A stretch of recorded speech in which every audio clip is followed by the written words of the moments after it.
Israel's normalization deal with Sudan is partly through, with the U.S. State Department Monday removing Sudan from its list of state sponsors of terrorism. The State Department's announcement is important news for Israel because it's one of the two key benefits that Sudan bargained for when Sudan decided in October to normalize ties with the Jewish state. The agreement that was announced yesterday is a victory for the Sudanese people after they have suffered for a long time in isolation from the whole world. Removal from the terrorism blacklist is meaningful for Sudan. The blacklist itself may start as a purely American decision, with its roots in 3 U.S. federal statutes. The actual impact is much wider.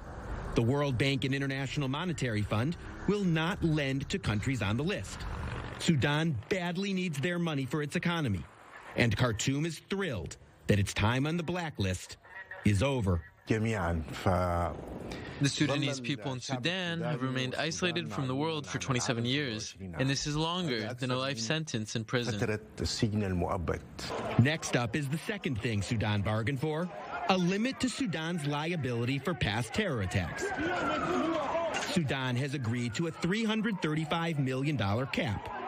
But terror victims want more. 2 key Democratic senators agree.